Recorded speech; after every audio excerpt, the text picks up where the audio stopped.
Foxtail millet বুলি কয়, এইটো অসমীয়াত কণী ধান বুলি কয়। মই মানে আমাৰ কেইটামান ইউটিউব চেনেলত আমি চাই দেখিছিলোঁ কাকপথাৰ বা বিভিন্ন জেগাত মাজুলী এনেকৈ খেতি কৰি আছে। আমি ভাবিলোঁ কি আমাৰ পথাৰখনো মানে 1000 বিঘা মাটি এনেই পৰি থাকে খৰালি দিনটো বিশেষকৈ, বাকী বাৰিষা কালততো আমাৰ কি বুলি কয় বাকী শালি খেতি কৰেই, কিন্তু আমি উদং পথাৰখন দেখি কিনে আমাৰো মন গ'ল, আমি এইখিনি মিলেট খেতিটো আগবঢ়াইছোঁ।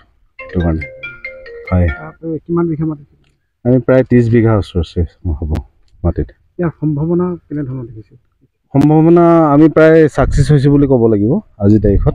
প্ৰথমবাৰ কাৰণে আমি খেতিটো যিহেতু পৰীক্ষামূলকভাৱে কৰিছোঁ, তথাপিও আমি ভাল হৈছে বুলি ভাবিছোঁ। 2-এটা আখোৱা থাকি গৈছে, কিন্তু নেক্সট বছৰ আমি সম্পূৰ্ণ সফল হ'ম বুলি ভাবিছোঁ। ইয়াৰ মানে কেইবাটাও গুণ আছে। ধৰক আপোনাৰ পুষ্টিকৰ খাদ্য, যিকোনো মানে বিস্কুট বনাব পাৰে ইয়াৰ পৰা, বিভিন্ন ধৰণৰ বোলে ডিছ ইয়াৰ পৰা তৈয়াৰ কৰিব পাৰি।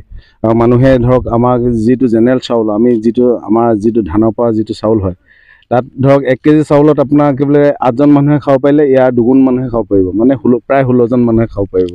তেনেকুৱা ধৰণৰ কাৰণতে আমি খেতিটো মানে ৰাইজৰ মাজত চিনাকি কৰি দিওঁ। এইটো আমি শুনিছোঁ যে মাজুলী ধৰণৰ যে এইটো আচলতে অসমত আগৰ পুৰণাই মানে এটা খেতি, কিন্তু ইয়াৰ প্ৰচেছিং যিটো মানে হেৰি আছে, ইয়াৰ চাউল যিটো ওলাব পৰা এই অকণমান কষ্টকৰ কাৰণে সেই মানুহখিনি প্ৰায় আহিছে, কিন্তু আকৌ পুনৰ এই খেতিটো অসমত আদৰি লৈছে বুলি আমি বহুত এতিয়া জিলাবিলাকত দেখিছোঁ। মাজুলীত কথা আমি য'ৰ পৰা মানে সহজ শুনিছোঁ, তেখেতলোকেতো 75 মানে 75 বিঘা কৰিছে। মানে এইবাৰতো আমি কঠীয়াৰ কাৰণে কৰিছোঁ, আৰু ওচৰ পাজৰ বহুত মানুহে আমাক কঠীয়া বিচাৰিছে এতিয়া। মানে কঠীয়াটো আমি যিমানখিনি আমাৰ যিটো মানে পৰিকল্পনা, ধৰক প্ৰায় 100-150 বিঘা আমাৰ পৰিকল্পনা আছে নেক্সট বছৰ, কিন্তু তাৰ যিখিনি বাকী থাকে আমি ৰাইজক দিব পাৰিম। সহায় সহযোগ তেনেকৈ মানে 2-এটা অকল মানে গাইড কৰিছে। মানে আমি মানে ধৰক ইয়াত গান্ধী পোক পৰিছিলে, গান্ধী পোকটো কেনেকৈ খেদিব লাগিব, আমি এইটো অৱশ্যে সম্পূৰ্ণ অৰ্গেনিককৈ কৰিছোঁ। আমি ইয়াত কোনো ধৰণৰ কেমিকেল ইউজ কৰা নাই।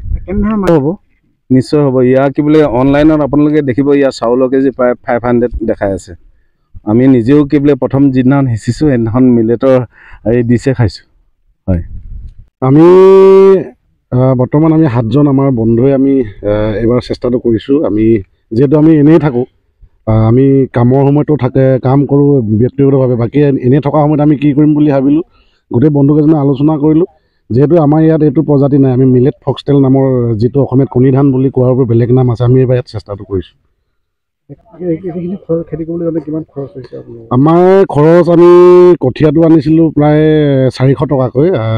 আমি প্ৰায় 48 কেজি কঠীয়া আনিছিলোঁ, আৰু বাউণ্ডাৰীটো মাৰোঁতে আমাৰ মোটামুটি 1.5-2 লাখ টকাৰ আমাৰ খৰচ এটা হৈছে। গতিকে আমি আশা ৰাখিছোঁ, যদি আমি ভবা ধৰণে যদি আমি সফল হওঁ, নিশ্চয় আমি ইয়াৰ পৰা ভাল চাহিদা এটা পাম বুলি আশা ৰাখিছোঁ। আমাৰ আজি প্ৰায় 15 গৰাকী, চব মিলালে আমাৰ মহিলা আৰু পুৰুষ মিলালে আমাৰ 20 গৰাকীমান আজি দাই আছে। অহাকালিলৈ আমাৰ 40-50 গৰাকী দাৱনীয়ে দাব। গতিকে বতৰটো যদি ভাল হয়, আমাক বতৰে চাথ দিলে আমি খুব বেছি 1 সপ্তাহৰ ভিতৰত আমি ধান চপোৱা কাৰ্যসূচীটো আমি সামৰণি মাৰিম বুলি ভাবিছোঁ। পথাৰসমূহ উদংকৈ পৰি থাকে, আমি বিভিন্ন জেগাত গ'লে দেখোঁ যে গোটেই পথাৰসমূহত তেওঁলোকৰ পৰিৱেশ আছে, 4-5টা কৰি মানে বছৰেকত খেতি কৰি তেওঁলোকে স্বাৱলম্বিতা হোৱাৰ এটা উদাহৰণ আছে। কিন্তু আমি এইবাৰ ভাবিছোঁ, আমি কৰোঁ আৰু আমাৰ লগতে 1000জন যুৱক আহক, এই গোটেই পথাৰখন ভৰি তোলক, যাতে আমাৰ গোটেই পথাৰখন ভৰি তোলে। আজি আমি বাউণ্ডাৰী মাৰি লাখ টকা খৰচ কৰিবলগীয়া হৈছে। আমাৰ ইয়াত গৰু ম'হ বন্ধাৰ কোনো নিয়ম নাই, উদং কৰি দিয়ে, আমি তাৰ কাৰণে আজি বাউণ্ডাৰী মাৰিবলগীয়া হৈছে। সকলোৱে খেতি কৰিলে তেনেকুৱা এটা কৃষি বিপ্লৱ এটা হ'ব। গতিকে নিশ্চয় চবেই ছাকচেছ হ'ব পাৰিব বুলি আশা ৰাখিছোঁ।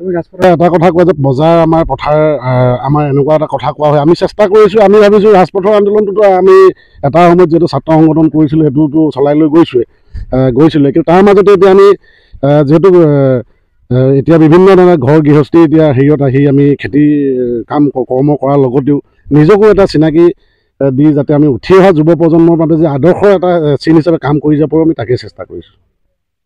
কণী ধান বিয়া নপতাৰ আগত দাই পাইছোঁ আমগুৰি আহু ধানৰ মাজে মাজে ওলাই ভালেই লাগিছে। কিমান গৰাকীমান আছে জানো, 15 গৰাকীমান আছে চাগে। ধানটো দে আজি এনেই এলেঙাকৈ ওলাই আহে, হ'লেও দা আছোঁ যেতিয়া সময়ত ভাল লাগিছে আৰু।